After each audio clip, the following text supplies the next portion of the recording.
رسول الله الصلاة والسلام عليك سيدي يا حبيب الله الصلاة والسلام عليك سيدي يا نبي الله وعلى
عني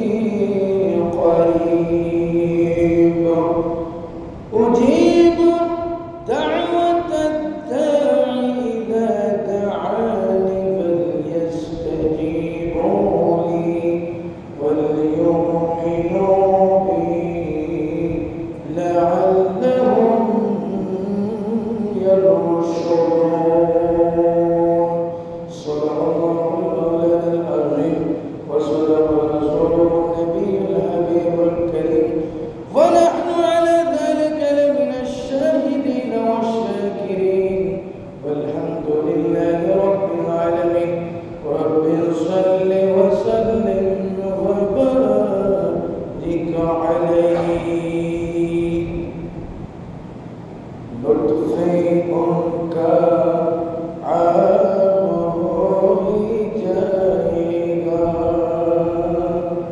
लुत्फ उनकी आम हो ही जाएगा, लुत्फ उनकी आम हो ही जाएगा, लुत्फ उनकी आम हो ही जाएगा, जाएगा जाएगा जाएगा जाएगा, लुत्फ उनकी आम हो ही जाएगा, लुत्फ उनकी आम हो ही जाएगा।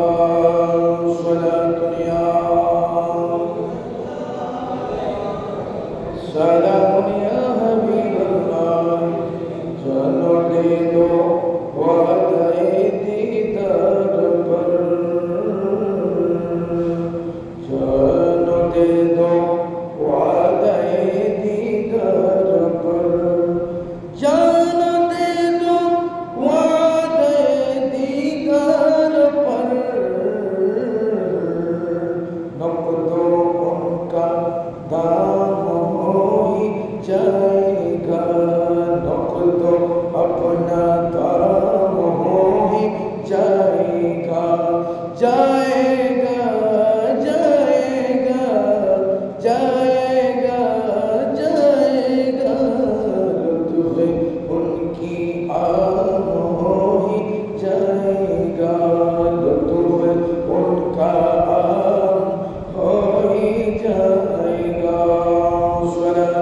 दुनिया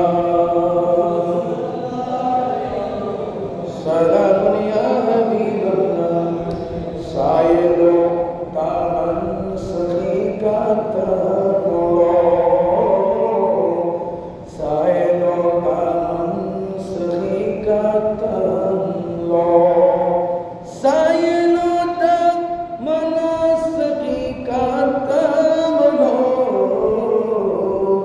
कुछ ना कुछ इनाम हो ही जाएगा, कुछ ना कुछ इनाम हो ही जाएगा, जाएगा जाएगा जाएगा जाएगा, लुत्फ उनका आम हो ही जाएगा, लुत्फ उनकी आम हो ही जाएगा। दुनिया रसूलुल्लाह अलैकुम सलाम या हबीब, मुखलिसों उनकी गली में जा पड़ो, मुखलिसों उनकी गली में जा पड़ो, मुखलिसों उनकी गली में जा पड़ो, भागे खुद इकराम हो ही जाएगा, भागे खुद इकराम हो ही जाएगा, जाएगा जाएगा, लुत्फ उनकी आम हो ही जाएगा। ऐसा हर काम का एक वक्त है, ऐसा हर काम एक काम का एक वक्त है, ऐसा हर काम का एक वक्त है, ऐसा हर काम का एक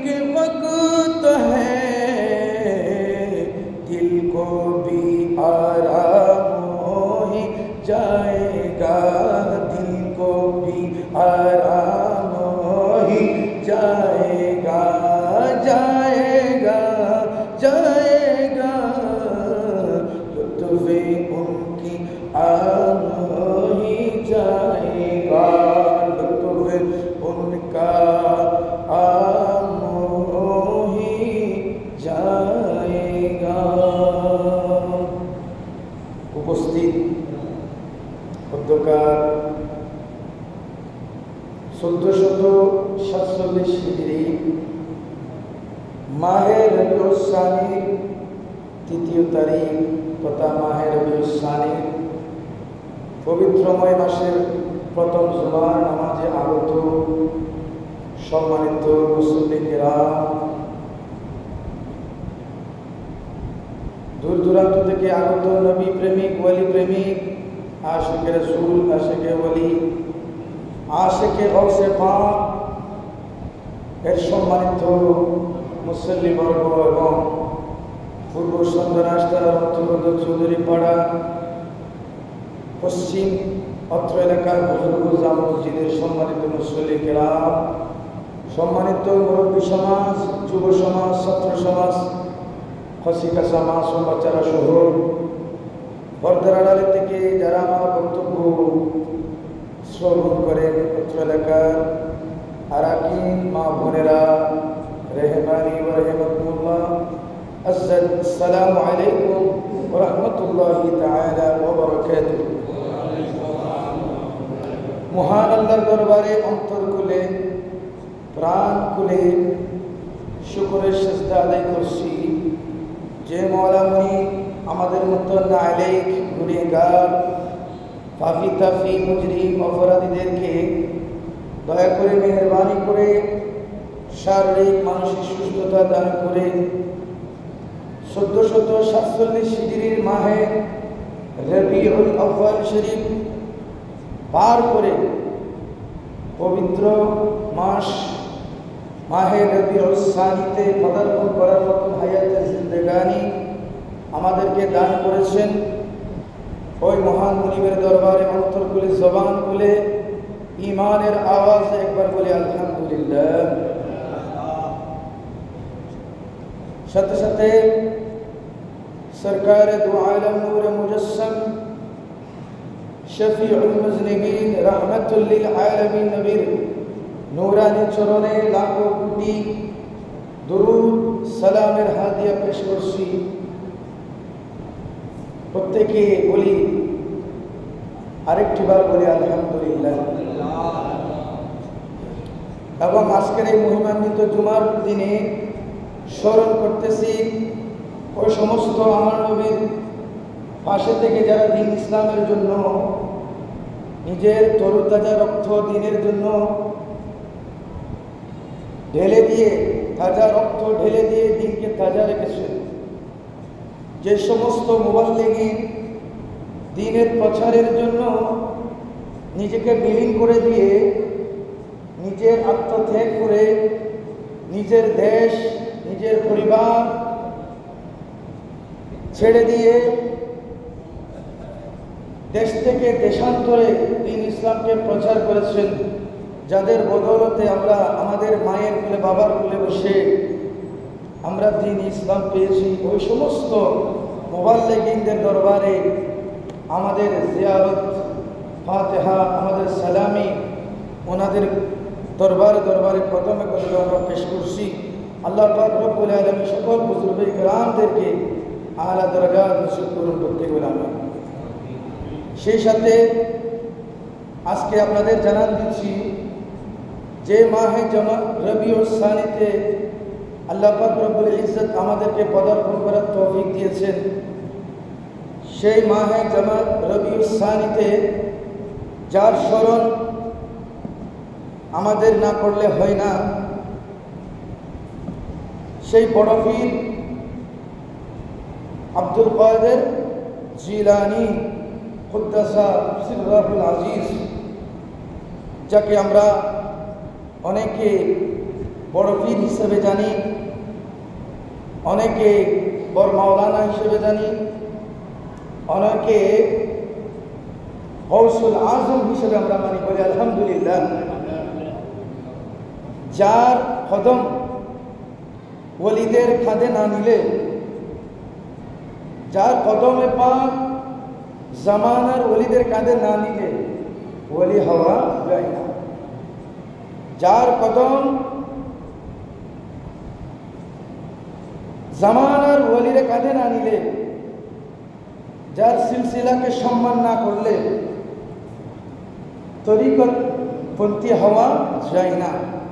সে গৌসে পাকের ফাতিহা ইয়াজদাহুম এই মাহে রবিউল সানিতে বলে আলহামদুলিল্লাহ।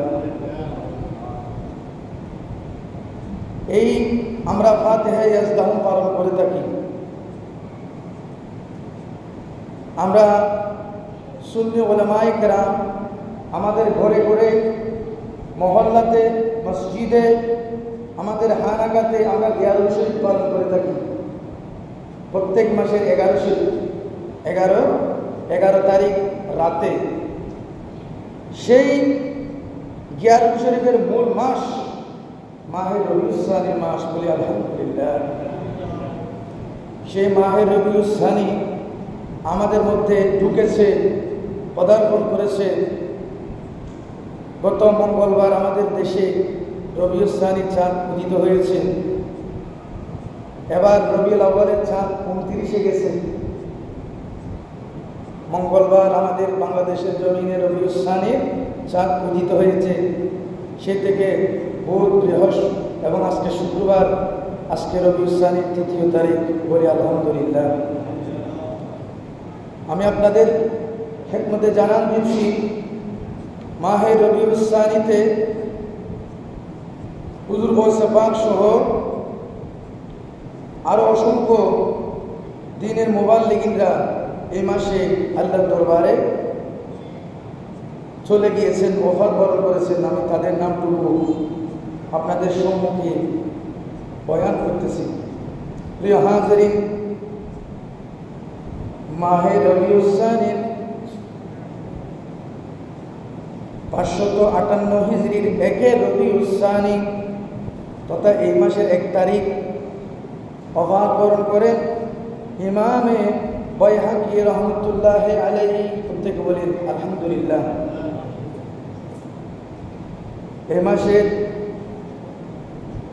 3 রবিউল সানি তথা আজকে 179 হিজরির 3 রবিউল সানি ওফাত বরণ করেন মাযহাবের ইমামে মালিক রহমতুল্লাহ আলাইহি। সুবহানাল্লাহ। এই মাসে আজকে 3 রবিউল সানি ওফাত বরণ করেন হযরত হাবিবে আজমি, প্রত্যেকে বলেন রহমতুল্লাহ আলাইহি। এবং এই মাহে রবিউল সানিতে যাকে আমরা বেশি বেশি স্মরণ করছি,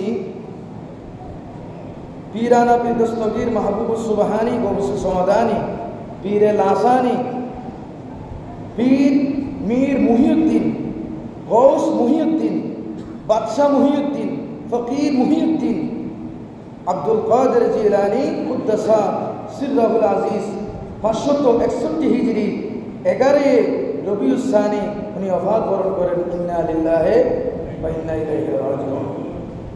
তাহলে এই মাসের 11 তারিখ আমরা ওনার স্মরণে ফাতিহা সারা বাংলাদেশ সহ সারা বিশ্ব থেকে ওনাকে স্মরণ করা হয়। আল্লাহ পাক রব্বুল ইজ্জত আমাদেরকে হুজুর গৌসে পাকের নিগাহে করম নিয়ে থাকার তৌফিক দান করুন, আমিন। আমি আল্লাহ পাক রব্বুল ইজ্জত তৌফিক দিলে আগামী জুমার দিন হযরত পীরানা পীর দস্তগীরের জীবনী নিয়ে আলোচনা করার প্রয়াস পাবো ইনশাআল্লাহ। সালাতুন ইয়া সালামুন ইয়া হাবিবাল্লাহ। প্রিয় হাজিরিন, 17 জামাদুস সানি সমাদার 17 রবিউল সানি 725 হিজরি ইন্তেকাল বরণ করেন, ওফাত বরণ করেন হযরত নিজামউদ্দিন আউলিয়া রহমতুল্লাহ আলাইহি। সুবহানাল্লাহ। এবং 18 রবিউল সানি ওফাত বরণ করেন মুসলিম মিল্লাতের বীর সিপাহশালা হজরতে সুলতান মাহমুদ গজনবী রহমতুল্লাহ আলাইহি ওনার 18 রবিউল সানি ওনার ইন্তেকাল শরীফ। আল্লাহ পাক রব্বুল ইজ্জত প্রত্যেক দ্বীনের মুবাল্লিগদেরকে স্মরণ করে তানাদের ফাতিহা, তানাদের উরুস, তানাদের নিকতাওয়াজ্জু আমাদের নেওয়ার হাসিল করার আল্লাহ তৌফিক দান করুন। সালাত দুনিয়া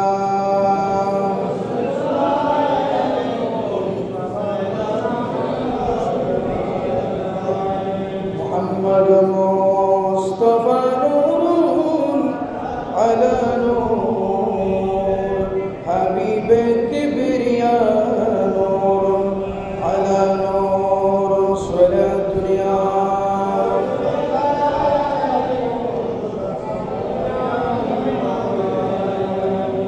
প্রিয় হাজিরিন, আমরা আল্লাহর দরবারে শুকরিয়া আদায় করছি।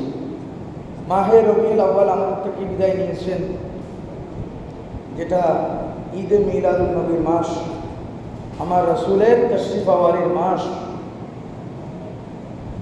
মুমিনদের জন্য বড় খুশির মাস। রবিউল আউয়াল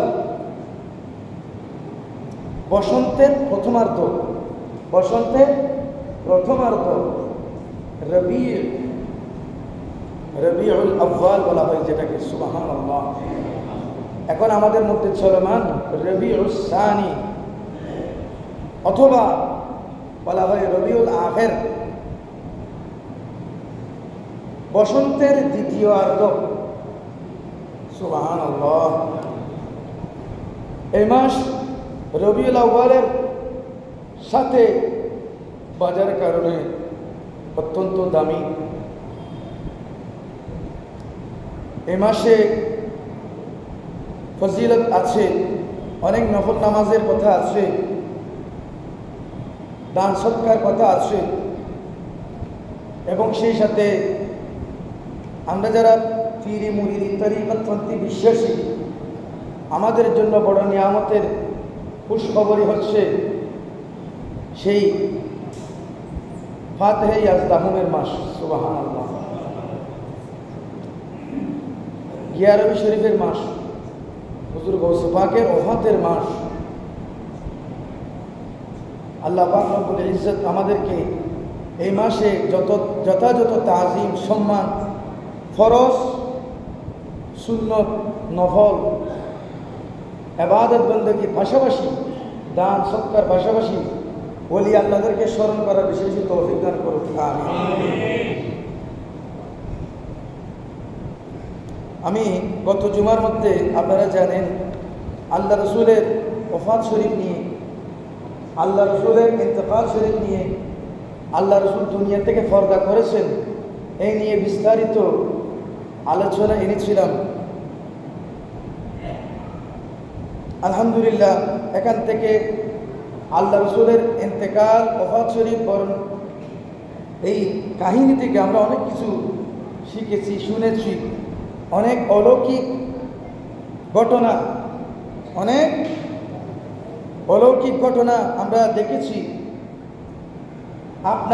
আমাদের মৃত্যু হবে, আমাদেরও মৃত্যু হবে, নবীদেরও মৃত্যু হয়েছে। আমার রসুলের ওফাতের মধ্যে আমরা অনেক কিছু দেখেছি, আলহামদুলিল্লাহ। আমার নবী যেমন বেমিসাল, আমার নবীর ওফাত শরীফও ছিল বেমিসাল। হুজুর কেমন, গত জুমার মধ্যে আমি যেখানে আলোচনা করেছি সেখানে আমরা পেয়েছি আমার নবী ইন্তেকাল করেছে এলান করে, সুবহানাল্লাহ, ঘোষণা দিয়ে ইন্তেকাল করেছে আমার নবী। সেখানে বলা হয়েছিল, ও আমার বেলাল, তুমি এদিকে আসো, তুমি মদিনার গলিতে গলিতে গিয়ে খবর দাও, আমি নবী আমার উম্মতদেরকে, আমার আশিকদেরকে দেখতে চাই, সুবহানাল্লাহ। এলান করেছেন, এলান করে সবার সাথে কথাবার্তা বলে বিদায় নিয়েছেন, সুবহানাল্লাহ। রূহ কবজ করার জন্য আমার নবী থেকে অনুমতি চেয়েছেন, সুবহানাল্লাহ। আমার থেকে, আপনার থেকে, কোনো পীর বুজুর্গ থেকে, কোনো গৌসবাগ থেকে আজরাইল কি আজরাইল আলাইহিস সালাম অনুমতি নিয়েছে? ভবিষ্যতে নেবেন? এটা শুধু আমার আল্লাহ রাসূলের জন্য খাস। সুবহানাল্লাহ। মৃত্যুর আগে আল্লাহর দরবারে শর্ত ছুড়ে দিলেন। সুবহানাল্লাহ। শর্ত দিলেন, ইয়া আল্লাহ, এ আমার জিবরাইল, আমার ভাই, আমি ইন্তেকাল করব, আমার ইন্তেকালের পরে আমার উম্মতের কি ফয়সালা হবে, এই ফয়সালাটা আমি জানতে চাই। শর্ত জুড়ে দিলেন। সুবহানাল্লাহ। উম্মতের নাজাতের সুসংবাদ আল্লাহর কাছ থেকে সরাসরি নিয়ে নিলেন। সুবহানাল্লাহ। রাসূলুল্লাহ সাল্লাল্লাহু আলাইহি সাল্লাম যেমন তিনি অদ্বিতীয় একজন মহামানব, আমার নবীর ইন্তেকাল হয়েছে কোরআনে কারীমের ভাষ্য অনুযায়ী বলা হয়েছে কিছুক্ষণের জন্য। হাদিস শরীফের এলান অনুযায়ী মাদারিজুন নবুওয়াত হাদিস শরীফের কিতাবে ঘোষণা দেয়, প্রমাণ দেয়, আমার নবীর ইন্তেকাল শরীফ হয়েছিল মাত্র কিছুক্ষণ সময়ের জন্য। সুবহানাল্লাহ। আমার নবীর বডির মধ্যে আবার আমার নবীর রূহকে ফেরত দেওয়া হয়েছে। সুবহানাল্লাহ। সেখানে যার কারণে যেই জন্য আপনাদেরকে সাধারণ মানুষকে আমি যদি হঠাৎ করে প্রশ্ন করি, আপনাদেরকে অনেক মানুষ বিবেক বুদ্ধি দিয়ে, উপস্থিত বুদ্ধি দিয়ে আপনারা হয়তো বলবেন আমার নবীর জানাজা কেমন হয়েছে। অনেকে বলে কে পড়াইছে, অনেক আলেমরাও বলে দেয় সিদ্দিক আকবরের নেতৃত্বে আমার নবীর জানাজা হয়েছে। নাউজুবিল্লাহ। আপনাদের জ্ঞাতার্থে বলতে চাচ্ছি, আমার নবী যেমন বেমিসাল, আমার নবীর ইন্তেকাল বেমিসাল, আমার নবী হায়াতুন নবী, আমার নবী জিন্দা নবী। সুবহানাল্লাহ। সিদ্দিক আকবর বলতেছে আমার নবীর জানাজা যে আমি পড়াবো, আমার নবীর জানাজার যে আমি ইমামতি করব, আমার নবীর জানাজার সেই নিয়তটা আমি এখনো শিখতে পারি নাই। ও আমার প্রিয় আশিক রাসূল ভাইয়েরা, আমার ভাইয়েরা, হে সিদ্দিক আকবর, হে ওসমান গনি, হে বেলায়েতের সনদ, হে আলী, হাসান হুসাইন, তোমরা সবাই আসো। আমার নবীর জানাজা পড়ার মতন, আমার নবীকে হাজাল মঞ্জুত বলার মতন সেই ক্ষমতা আমাদের নাই। আমরা সবাই পরামর্শ মোতাবেক আমার নবীকে বিদায় দিব, সংবর্ধনা দিব একটা রুলস অনুযায়ী, একটা নিয়ম অনুযায়ী। সুবহানাল্লাহ। নিয়মটা কীরকম? আমার নবীর লাশ, আমার নবীর দেহ মোবারককে হযরতে আলী রাদিয়াল্লাহু তাআলা আনহুর মাধ্যমে পরিষ্কার পরিচ্ছন্ন দৌত করালেন, ধোয়ালেন, আতর লাগালেন, খুশবু লাগালেন, কাফন মোবারক পরাইলেন। আমার নবীর লাশ মোবারককে সামনে রেখে সকলে মদিনার সকল সাহাবায়ে কেরামদের মধ্যে যারা বয়স্ক, তারা একই সাথে দলবদ্ধ হয়ে চতুর্পাশে ঘুরে ঘুরে ইয়া নবী সালামু আলাইকা, ইয়া রাসূলুল্লাহ সালামু আলাইকা, আসসালাতু ওয়াসসালামু আলাইকা ইয়া রাসূলুল্লাহ, ইয়া হাবিবাল্লাহ বলে বলে আমার নবীকে সালামি দিয়ে দুরূদ শরীফ পাঠ করে করে যখন বয়স্করা চতুর্পাশে সালাম দেওয়ার পর চলে গেল, তখন যুবকরা আসলো। যুবকরা সবাই মিলে একই সাথে লোহরি দিয়ে আমার নবীকে সালামি দিল, আমার নবীর সাথে মোলাকাত করলো। যখন যুবকরা চলে গেল, তখন বালকরা আসলো। বালকরা যাওয়ার পর কিশোররা আসলো, সবাই মিলে দলে দলে আমার নবীকে সালামি দিল। মহিলারা আসলো, মহিলার পরে এভাবে তারা প্রত্যেকে স্টেপ বাই স্টেপ মানে আমার নবীকে স্বাগত জানার জন্য দলবদ্ধ হয়ে চতুর্পাশে ঘুরে ঘুরে আমার নবীকে সালামি দিয়েছেন, বিদায় নিয়েছেন। সুবহানাল্লাহ। এমনকি আল্লাহর পক্ষ থেকে ফেরেশতার বহর এসেও আমার নবীকে চতুর্পাশে ঘুরে ঘুরে সালামি দিয়ে আমার নবীর এভাবে সুন্দরভাবে অত্যন্ত মনোরম পরিবেশে আমার নবীকে তারা চিরতরে বিদায় দিয়ে আমার নবী সেই আয়েশা সিদ্দিকা রাদিয়াল্লাহু তাআলা আনহা ঘরের ভিতরে আবার অন্যান্য আমরা মানুষ যে ইন্তেকাল করে আমাদেরকে কবরস্থানে গিয়ে দাফন করে আসে, কিন্তু আমার নবী যে ঘরে থাকতেন মা আয়েশার ঘরের ভিতরে আমার নবীকে দাফন করা হয়েছে। উচ্চ আওয়াজ বলুন সুবহানাল্লাহ। সালাতুন ইয়া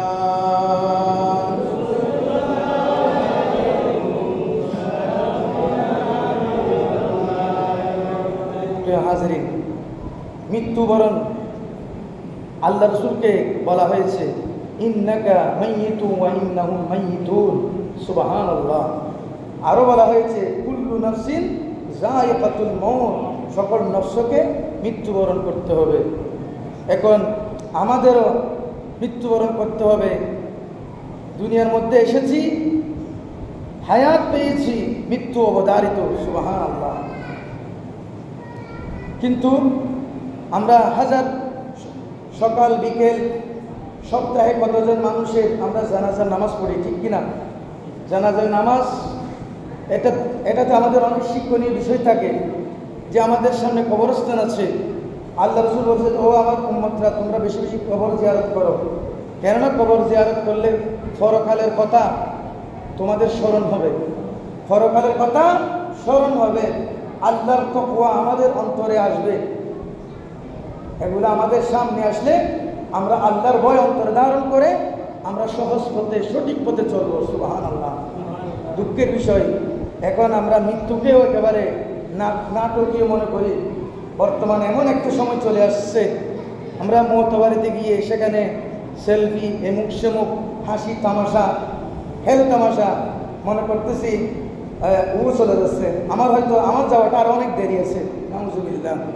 কিন্তু আসলে ভেবেচিন্তে দেখলে আমরা যে এই চোখ যখন বন্ধ করব, খবরে যখন আমাদের যেতে হবে, অনন্ত একটা সময়, অনন্তকাল আমাদের পড়ে রয়েছে।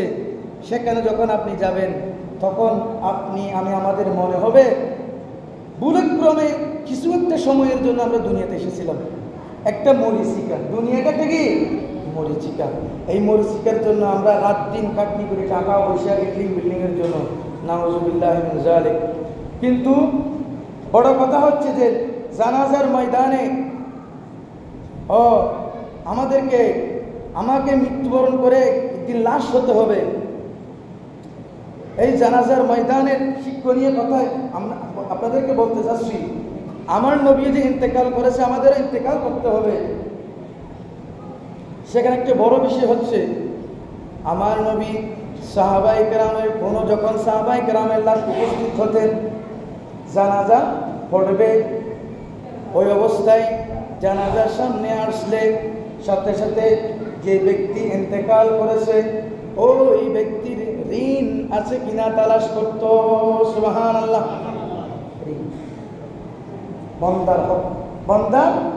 বন্দার হক আছে কিনা, ওই ব্যক্তির ঋণী কিনা। আমার নবী যখন জানতেন যে ওই ব্যক্তির ঋণ আছে, সাথে সাথে লাশকে উপস্থিত রেখে ওই ব্যক্তির কি কি সম্পদ আছে না আছে সেখান থেকে উপস্থিত ক্ষেত্রে ঋণের ফয়সালা করে দিতেন, সুবহানাল্লাহ। যখন দেখা যাচ্ছে ওই ব্যক্তির যা সম্পদ আছে, এই সম্পদ দিয়ে তার ঋণ পরিশোধ করা সম্ভব হচ্ছে না, উপস্থিত আল্লাহ রাসূল ওই ব্যক্তির নামাজে জানাজা ইমামতি করতেন না, সুবহানাল্লাহ।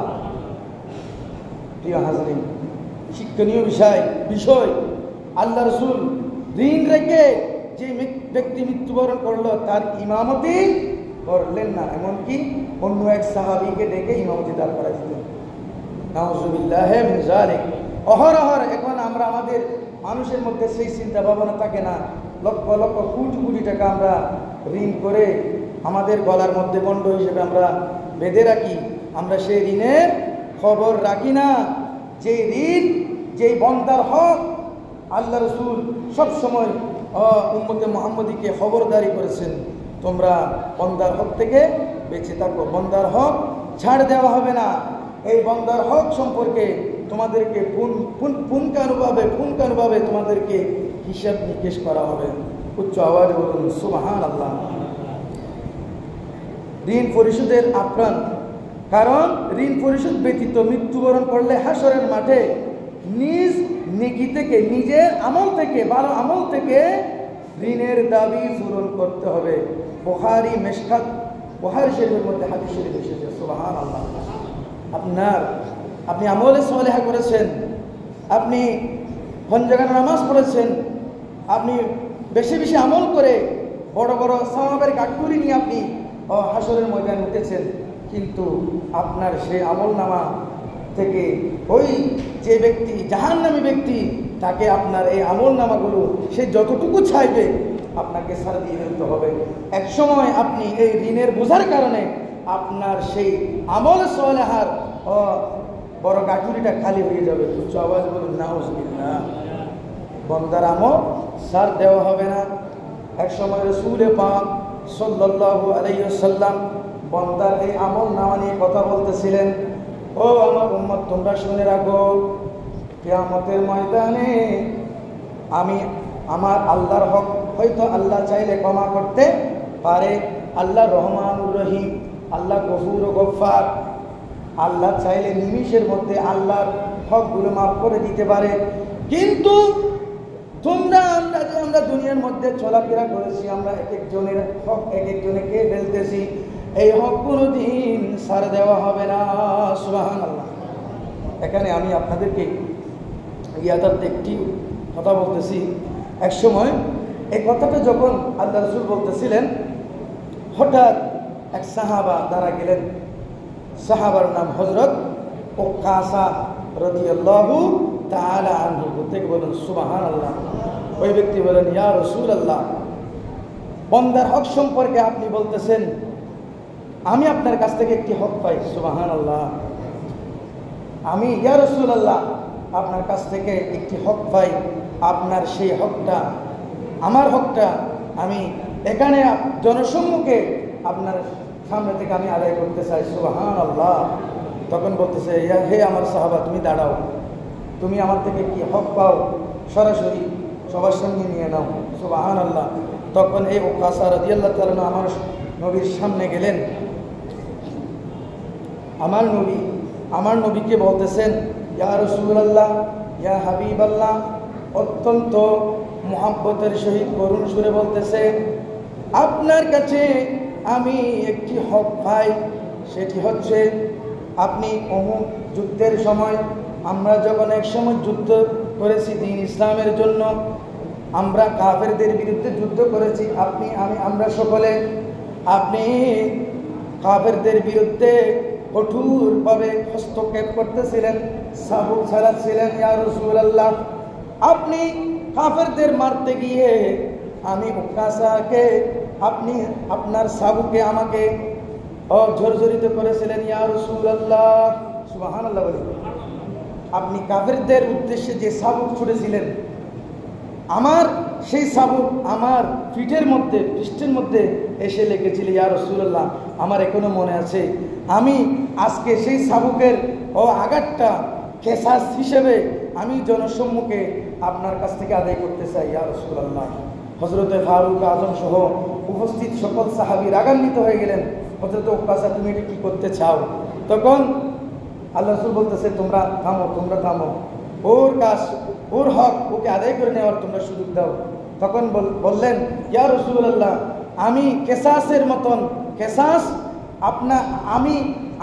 আমি উকাসার যেভাবে পিঠের মধ্যে আঘাত লেগেছিল, আঘাত লাগার সময় আমার পিঠের মধ্যে কাপড় ছিল না। ইয়া রাসূলুল্লাহ, আমার কাছে যেভাবে আঘাতটা লেগেছিল, ঠিক সেইভাবে আপনি রাসূলের পৃষ্ঠ মুবারকে আমি সেভাবে আঘাতের মতন, আমি কেসাসের বদলে কেসাস গ্রহণ করতে চাই। ইয়া রাসূলুল্লাহ। তখন আল্লাহ রাসূল নিজের পিঠ মুবারক থেকে জামা সরিয়ে নিলেন। বলতেছে, তোমার যে আঘাতের বদলে তুমি আঘাত নিতে চাও, আমি তোমাকে উন্মুক্ত করে দিলাম। এই আমার সাহাবা, তুমি তোমার এই ঋণের এই শাস্তির বদলা তুমি আদায় করে নাও। উচ্চ আওয়াজে বলি সুবহানাল্লাহ। তখন ওই সাহাবা উকাসা রাদিয়াল্লাহু তাআলা আনহু আমার নবীর পেছনে গিয়ে যখন আমার নবীর জুব্বা মোবারক তুলে দিলেন, তখন হযরতে এই সাহাবা রাদিয়াল্লাহু তাআলা আনহু আমার নবীকে পেছন থেকে এসে সুন্দরভাবে এমনভাবে মুহাব্বতের সহিত জড়াই ধরে আমার নবীর মুহরে নবুয়ত চুমু দিলেন। সুবহানাল্লাহ। ইয়া রাসূলুল্লাহ, ইয়া হাবিবাল্লাহ, আমি আপনার থেকে কেসাস গ্রহণ করব, বদলা গ্রহণ করব। এটা প্রত্যেকে, এটা তো অনেক দূরের কথা। আপনার কদমে আমার মা বাবা কুরবান হোক। ইয়া রাসূলুল্লাহ, আমি অনেক দিন পর্যন্ত আপনার পিঠের মধ্যে, পৃষ্ঠের মধ্যে মোহরে নবুয়ত লুকায়িত ছিল। অনেক সাহাবা দেখেছে, আমি উকাসার দেখার কোনোদিন সুযোগ পাই নাই। আপনি যখন বললেন, মানুষের হকের কথা বললেন, কেসাসের কথা বললেন, আমি এই সুযোগে একটি সুযোগ গ্রহণ করে নিলাম, ইয়া রাসূলুল্লাহ, ইয়া হাবিবাল্লাহ, আপনার মোহর নবুয়তটা দেখার জন্য। মোহর নবুয়ত দেখে দেখে সাথে সাথে এই ওয়াসা রাদিয়াল্লাহু তাআলা সম্বল দিয়ে দিলেন। উচ্চ আওয়াজে বলি সুবহানাল্লাহ। সালাতুন ইয়া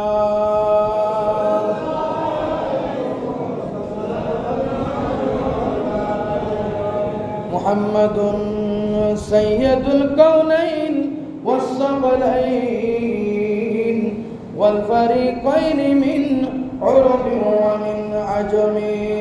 সালাতুন ইয়া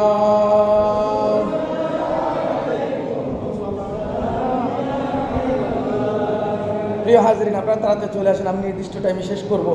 আজকে যে খুতবার মধ্যে আমি একটি আয়াত কারিমা তেলাওয়াত করেছি এবং একটি হাদিস শরীফ আছে, এই কথা আমি বলে আমি আমার বক্তব্য শেষ করতে যাচ্ছি। প্রিয় হাজরিন, আজকে খুতবার শুরুতে আমি যে আয়াতে কারিমা তেলাওয়াত করেছি সূরাতুল বাকারা 186 নম্বর আয়াত।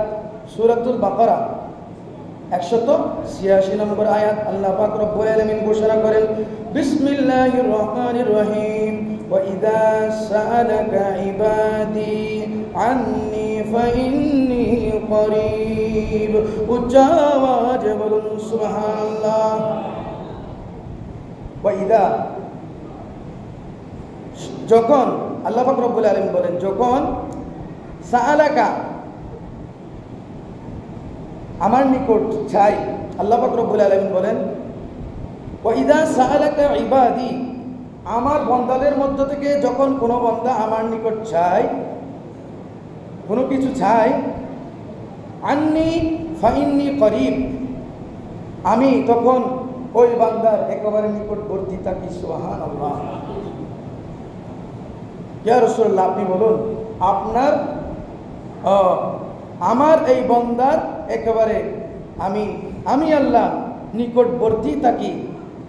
যখন আমার বান্দা আমার কাছে প্রার্থনা করে, সওয়াল করে, কোনো কিছু চায়, তখন আমি তাদের নিকটেই থাকি। সুবহানাল্লাহ, দূরে নয়। উজিবু দাওয়াতাদ দাঈ ইযা দাআনি, উজিবু আমি আল্লাহ ছাড়া দিই, দাওয়াতাদ দাঈ ওই দাওয়াত দানকারীর ব্যক্তির দাওয়াতে আমি আল্লাহ সাড়া দিই, আমি আল্লাহকে পাবে। ইযা দাআনি, আমার ওই বান্দা যখন চাই, আমার ওই বান্দা যখন চাই আমি আল্লাহকে তখন পাই। সুবহানাল্লাহ। ফালইস্তাজিবু লি, ইয়া রাসূলুল্লাহ, আপনি বলুন, তারা যেন আমার কাছে চায়, তারা যেন আমার কাছে চায়। ওয়াল ইউমিনু বি, ফালইস্তাজিবু লি, অতএব তারা যেন আমাকে ডাকে। ফালইস্তাজিবু লি, তারা যেন আমাকে ডাকে। আল্লাহ শিখিয়ে দিচ্ছেন, তারা যেন আমাকে ডাকে। ওয়াল ইউমিনু বি, এমন তারা যেন ঈমান রাখে, তারা যেন বিশ্বাস করে। লাআল্লাহুম ইয়ারশুদুন, তারা যেন আমাকে ডাকে এবং আমার প্রতি বিশ্বাস অক্ষুণ্ণ রাখে, আমার প্রতি বিশ্বাস অক্ষুণ্ণ রাখে, যাতে তারা সরল পথে থাকতে পারে। সুবহানাল্লাহ। অর্থাৎ আমি আল্লাহকে চাইলে আমি আল্লাহ তাদের অবশ্যই, ইয়া রাসূলুল্লাহ, আপনি বলুন, আমি আল্লাহ আমার বান্দার অবশ্যই নিকটে থাকি। তারা যখন আমাকে ডাকবে আমি অবশ্যই তাদের ডাকে সাড়া দিই। আরও বলেন, ইয়া রাসূলুল্লাহ, আপনি বলুন, তারা যেন আমার থেকে চায় এবং আমার কাছে চাইলে যে পাবে, এটাও যেন তারা বিশ্বাস রাখে, ইয়াকিন রাখে। সুবহানাল্লাহ। আমি এই জন্য বলি লাআল্লাহুম ইয়ারশুদুন, তারা যেন আমি আল্লাহর পথে থাকে। সুবহানাল্লাহ। এখন আল্লাহ বলতেছে আমার কাছে চাইলে আমি অবশ্যই দিব। তো আমরা অনেক বান্দারা, এমন বান্দা আছি আল্লাহর কাছে একবার চাই, দুইবার চাই, তিনবার চাই, না দিলে বেজার হয়ে যায়। নাউযুবিল্লাহ। আল্লাহ তো দিচ্ছে না। আল্লাহ কেন দিচ্ছে না সেটা তো আর আমরা জানি না। আমরা তো বান্দা, কোন সময় দিলে আমাদের কিরকম উপকার হবে, হ্যাঁ, আজকে দিলে আমাদের কতটুকু লাভ হবে, কালকে দিলে কতটুকু লাভ হবে, অথবা একেবারে না দিলে খবরে দিলে কতটুকু লাভ হবে। সুবহানাল্লাহ। তার মানে আমাদের এটাই ইয়াকিন রাখা, ঈমান, আল্লাহর কাছে চাইলে এটা আমাদের অবশ্যই দিবে, সেটা আজ হোক কাল হোক, অথবা মরণের পরে হোক, অথবা হাসরের ময়দানে হোক। উচ্চ আওয়াজে বলুন সুবহানাল্লাহ। তার মানে এখানের মধ্যে একটা মাসআলা উঠে এসেছে যে আল্লাহর কাছে একবার চাইলাম, দুইবার চাইলাম, তিনবার চাইলাম, দিচ্ছে না, আর যে চাইবার দূর চাইতাম না আল্লাহর কাছে, আল্লাহ দেয় না। এইরকম মনে করা মাকরুহে তাহরিমি, এইরকম মনে করা আল্লাহর কাছে আর না চাওয়া মাকরুহে তাহরিমি।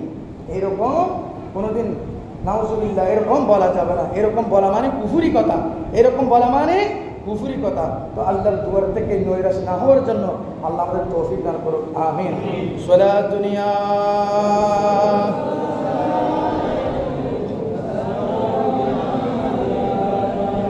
আজকের খুতবার মধ্যে একটি আয়াতে হাদিস শরীফ নোট করেছেন, বলেন قال النبي صلى الله عليه وسلم وعن علي رضي الله تعالى عنه قال خرجت مع رسول الله صلى الله عليه وسلم فقال يا علي كل هم ينقطع إلا هم أهل النار فإنه لا ينقطع।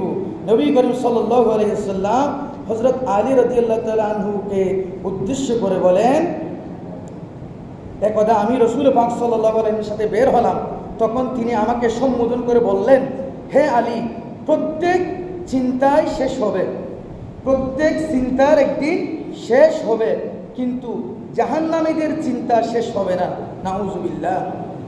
এবং আরো বলেন, প্রত্যেক নিয়ামত ও আনন্দের শেষ হবে, সুবহানাল্লাহ, প্রত্যেক নিয়ামত ও আনন্দের শেষ হবে একদিন, কিন্তু জান্নাতীদের নিয়ামত ও আনন্দ কখনো শেষ হবে না, সুবহানাল্লাহ। হে আমার আলী, তুমি যখন কোনো গুনাহ করে বসো, যদি কোনো গুনাহ করে বসো, তখন আগামীকালের জন্য তওবা পিছিয়ে রেখো না, সুবহানাল্লাহ। কোনো একটি গুনাহ যদি আপনার কাছ থেকে সাবেত হয়ে যাও, আজকের আপনি গুনাহ হয়েছে, আগামীকালকের জন্য অপেক্ষা করবে না, সাথে সাথে আল্লাহর দরবারে তওবা করো, সুবহানাল্লাহ। কেননা কারণ আগামীকাল তো বহুদূর, সেটা একদিন এবং এক রাতের আরো অনেক ব্যবধান রয়েছে। হ্যাঁ, আগামীকালটা আরো অনেক দূরে, এতক্ষণ পর্যন্ত অপেক্ষা করো না, সাথে সাথে আল্লাহর দরবারে তওবা করো।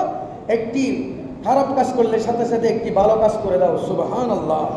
এমনও তো হতে পারে আগামীকাল পর্যন্ত তওবা করার সুযোগ নাও তো আল্লাহ পাক দিতে পারেন, ঠিক কি না বলুন? জবাব বলুন সুবহানাল্লাহ। আল্লাহ পাক রব্বুল ইজ্জত এই কোরআনে কারীমের আয়াত অনুসরণ এবং হাদিস শরীফের অনুসরণ করা আল্লাহ পাক রব্বুল ইজ্জত আমাদের তৌফিক দান করুন। এবং এই মাহে রবিউস সানিতে হুজুর গৌসে পাকের স্মরণে আমাদের হুজুর গৌসে পাক, আমরা যে গিয়ারবি শরীফ পালন করে থাকি, ফাতিহা ইয়াজদাম শরীফ আমাদের সামনে রয়েছে। হুজুর গৌসে পাকের মহব্বত, পীরি তরিকতের মহব্বত অন্তরে ধারণ করে ওলি আল্লাহর দামান ধরে থাকার আল্লাহ আমাদের তৌফিক দান করুন, আমিন। প্রিয় হাজরিন, আজকের এই মহিমান্বিত জুমাতে দান করেছেন আমাদের মুসল্লি জনাব আব্দুল মান্নান চৌধুরী, পিতা মৃত আলহাজ আব্দুল আলিম চৌধুরী, হেফজখানার জন্য 2000 টাকা। আল্লাহ পাক রব্বুল আলামিন আব্দুল মান্নান চৌধুরীর এই 2000 টাকার দানকে আল্লাহ পাক রব্বুল আলামিনের দরবারে কবুল করুন, আমিন। আল্লাহ পাক রব্বুল আলামিন তার মরহুম, তিনি মা বাবা দাদা দাদি মরহুমের জন্য দোয়া চেয়েছেন। আল্লাহ পাক রব্বুল আলামিন আব্দুল মান্নান চৌধুরী এই 2000 টাকা আল্লাহর নবীর মাদ্রাসার জন্য, প্রতিষ্ঠানের জন্য, ঘরের জন্য যে দান করেছেন, এই দানের ওসিলায় মরহুমা সহ জনাব আব্দুল মান্নান চৌধুরী তার পরিবারে যারা রয়েছে প্রত্যেকের গুনাহ আল্লাহ মাফ করুক, আমিন। এবং সব উদ্দেশ্যগুলো পূরণ করে দিক, আমিন। আপনারা জানেন আমাদের সভাপতি সাহেব আমাকে বলেছেন, প্রায় সময় বলে থাকেন, আপনারা জানেন আমাদের চৌধুরীপাড়া পশ্চিম জাম মসজিদের পার্শ্বস্থ মোহাম্মদিয়া মাদ্রাসা অত্যন্ত একটা বিলাসবহুল একটা ভবন হতে যাচ্ছে, সাত হয়ে গেছে আলহামদুলিল্লাহ, প্রত্যেকের সহযোগিতায় সাত তো হয়েছে। এখানে রাজের কাছে তো কোনো শেষ নাই, আরও প্রায় 8-10 লাখ টাকা পর্যন্ত এই ভবনটা রেডি করার জন্য অনেক টাকা পয়সার প্রয়োজন আছে। আপনারা দান তো আমরা করেই থাকি বেশ আর কম, কিন্তু অন্য জায়গায় দান করবো আর এখানে দান করবো, বেশ কম আছে না নাই? নিজেদের একটা হক আছে কিনা? নিজেদের মসজিদ, নিজেদের মাদ্রাসা, বাহিরের আগে নিজের ঘর হকদার। এই জন্য আপনারা এই মাদ্রাসার প্রতি একটু খেয়াল রেখে এই টিম ছেলেদের জন্য, হেফজখানা ছাত্রদের জন্য, একজন হক্কানি আলেম হওয়ার জন্য, আমাদের প্রত্যেকের জন্য একটি নাজাতের জরিয়া হবে।